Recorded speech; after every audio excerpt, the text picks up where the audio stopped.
माहीममध्ये शिंदेंच्या शिवसेनेच्या शाखेबाहेर सदा सरवणकर यांच्या समर्थकांनी मोठी गर्दी केली आहे। मोठ्या संख्येने शिवसैनिक हे जमा झालेत। सरवणकरांच्या समर्थनार्थ शिवसैनिकांच्या घोषणा सुरू आहेत। खरे तर माहीम मतदारसंघात सदा सरवणकर यांना शिंदेंच्या शिवसेनेकडून उमेदवारी जाहीर झाली आहे। मात्र याच मतदारसंघात मनसेने राज ठाकरे यांचे पुत्र अमित ठाकरेंना उमेदवारी दिली। लोकसभेला राज ठाकरेंनी महायुतीला बिनशर्त पाठिंबा दिला होता। या पाठिंब्याची परतफेड करण्याचे भाजपचे प्रयत्न आहेत। तसे संकेत भाजप नेत्यांनी सुद्धा दिलेत। आशिष शेलार यांनी या संदर्भात वक्तव्य केलंय। मात्र भाजपने मनसेला पाठिंबा दिला तर शिंदेंच्या शिवसेनेचे उमेदवार सरवणकर काय करणार, त्यांना त्यांची जागा दाखवली। परंतु कुठेतरी पक्षश्रेष्ठींकडून जर आदेश आला की या ठिकाणी उमेदवारी आहे ती मागे घेण्यात यावी तर त्या ठिकाणी आपली भूमिका काय असणार आहे किंवा आपण तुमची उमेदवारी आहे ती पटवून तुमच्या पक्षश्रेष्ठींना देणार आहात का? जर पक्षश्रेष्ठींचा असा या ठिकाणी आदेश आला, पक्षश्रेष्ठींवरती आमचा पूर्ण विश्वास आहे, आम्हा शिवसैनिकांचा विश्वास आहे।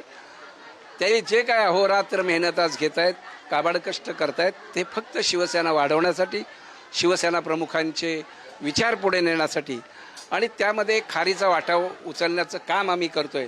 मला असं वाटतं शिवसेना पक्षप्रमुखांनी, आपले जे नेते आहेत एकनाथजी शिंदे साहेब यांनी पूर्ण आशीर्वाद दिलेला आहे। ह्या ज्या आज काही चर्चा चालू आहेत हे चर्चा वेगवेगळ्या निवडणुकांमध्ये होतच राहतात, पण आमचं ध्येय एकच आहे की या विधानसभा क्षेत्रातून शिवसेना, भारतीय जनता पक्ष, राष्ट्रवादी आणि RPIचा उमेदवार म्हणून निवडून आणणं, ती निवडणूक लढवणं आणि जिंकून येणं मतदारांच्या आशीर्वादाने, हेच आमचं एक उद्दिष्ट आहे। कुठेही उमेदवारी मागे न घेता अमित ठाकरे यांच्या विरोधात सदा सरवणकर यांची लढत पाहायला मिळणार। आम्हाला उमेदवार समोर कोण आहे यापेक्षा सुद्धा मला शिवसेना प्रमुखांचे विचार, शिवसेना आणि महायुतीचा उमेदवार इथून निवडून येणं हे आमच्या दृष्टीने महत्त्वाचं आहे। समोर उमेदवार सर्व पक्षाचे कोणी राहू शकतात। उमेदवाराचा चेहरा बघण्यापेक्षा आम्ही आमचे विचार आणि शिवसेना प्रमुखांचे विचार हे बघून पुढे काम करतो। मोठ्या प्रमाणात महिलांचा जो जमाव आहे तो आपल्या कार्यालयाच्या बाहेर आहे आणि त्यांची मागणी आहे की कुठेतरी उमेदवारी ही मागे न घेण्यात यावी। काय सांगाल या भूमिकेवरती? महिला मोठ्या प्रमाणात, कार्यकर्ते मोठ्या प्रमाणात, पदाधिकारी मोठ्या प्रमाणात जमा आहेत। शिवसेनेच्या विचारांवरती ह्या सर्व पदाधिकाऱ्यांचं नितांत प्रेम आहे। शिवसेना प्रमुखांच्या विचाराचा उमेदवार हा मागे घेऊ नये, किंबहुना ह्या मतदारसंघात शिवसेनेच्या माध्यमातून जी कामं झालेली आहेत याचं आपल्याला एक मूर्तिमंत उदाहरण दिसतं। घराघरात, चाळीचाळीत, वाडीत, जात, धर्म, पंथ, पक्ष विसरून लोकच आमच्याबरोबर येत आहेत, काम करतायत। तुम्ही पुढे व्हा, आम्ही तुमच्या बरोबर असं सांगतात आणि ही लोकभावना आहेत। एकनाथ शिंदे साहेबांनी जे केलेलं काम आहे, महायुतीने जे केलेलं काम आहे त्याची एक पोचपावती असं मला वाटतं। धन्यवाद सर बोलल्याबद्दल। नक्कीच आपण पाहिलं तर ज्या प्रमाणात या चर्चा सुरू आहेत परंतु पक्षश्रेष्ठीकडून अशा प्रमाणात कुठल्याही जे आदेश आहेत ते न आल्याचं सदा सरवणकर यांनी सांगितलेलं आहे। येणाऱ्या काळामध्ये नक्की या निवडणुकीच्या रिंगणामध्ये काय नवीन चित्र पुढे येतात हे देखील पाहणं महत्त्वाचं ठरणार आहे। व्हिडिओ संकेत पंडितसह निखिल चव्हाण, पुढारी न्यूज, मुंबई। तरी बातचीत आपण पाहत होतो, आमचे प्रतिनिधी निखिल चव्हाण सदा सरवणकर यांच्याशी बातचीत करत होते। सदा सरवणकर यांनी असं म्हटलंय, मला अद्यापपर्यंत पक्षाकडून तसा कोणताही निर्णय आलेला नाहीये। हे जे समर्थक शाखेबाहेर जमलेत ते त्यांची भावना हीच आहे की बाळासाहेब ठाकरेंचे विचार घेऊन चालणाऱ्या उमेदवाराची उमेदवारी रद्द होऊ नये, या विचाराने ते एकत्र आले। अशा प्रकारचं सरवणकर यांनी प्रतिक्रिया दिलेली आहे।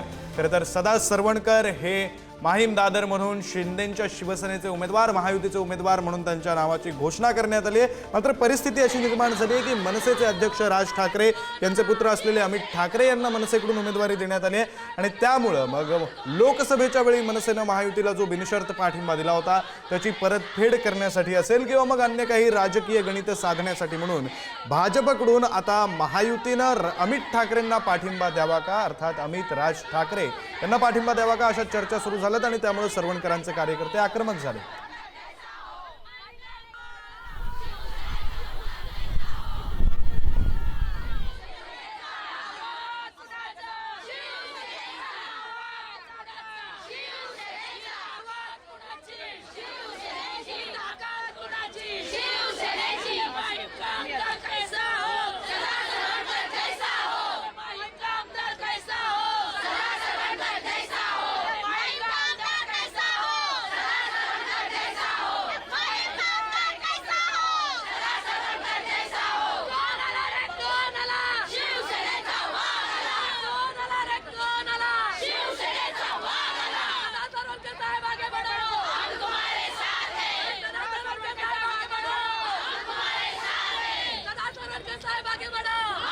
आपले प्रतिनिधी निखिल चव्हाण आपल्यासोबत जोडले गेलेत. अगदी काही वेळापूर्वी त्यांनी सदा सरवणकर यांच्याशी सुद्धा बातचीत केली आहे.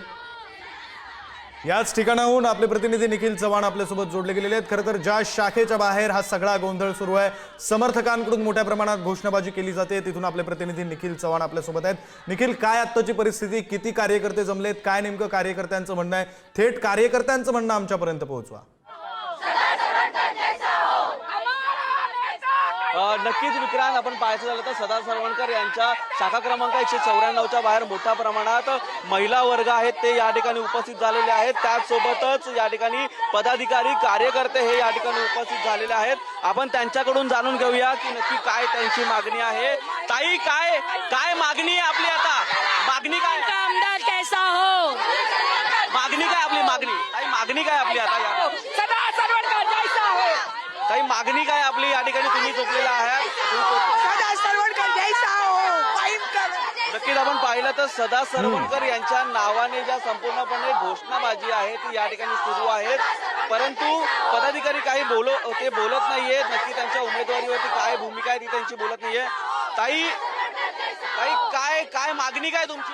सदा सरवणकर जैसा हो, वाईफ का आमदार कैसा हो, सदा सरवणकर जैसा हो. घोषणाबाजी करताय, परंतु तुमची मागणी काय ती तरी पोचली पाहिजे. सदा सरवणकर, सदा सरवणकर जैसे, तुमची मागणी पोचली पाहिजे. मागणी काय तुमची? तुम्ही घोषणाबाजी करताय. कैसा हो, सदा सरवणकर जैसा. आपण पाहू शकतो मागणी कुठेतरी ते सांगत नाहीये, परंतु या ठिकाणी मोठ्या प्रमाणात ही घोषणाबाजी आहे ती सुरू आहे. आपण चित्र दाखवूया. या ठिकाणी हातामध्ये फलक घेऊन आणि सदा सरवणकर यांच्या समर्थनामध्ये ही संपूर्णपणे जी घोषणाबाजी आहे ती केली जाते.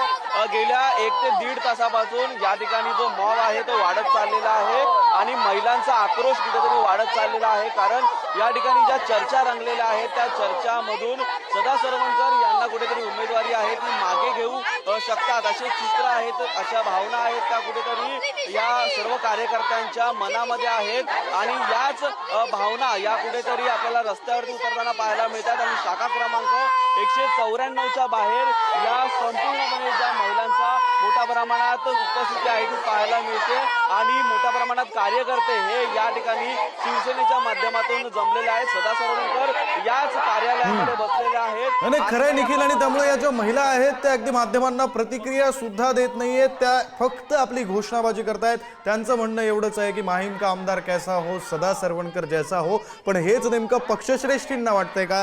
हेच नेमकं महायुतीच्या नेत्यांना वाटतंय का? हे पाहणं महत्वाचं असणार आहे आणि अगदी काही दिवसांमध्ये हे चित्र सुद्धा स्पष्ट होणारच आहे. धन्यवाद तुम्ही दिलेल्या सविस्तर माहितीसाठी आणि या महिलांशी केलेल्या बातचीतीबद्दल.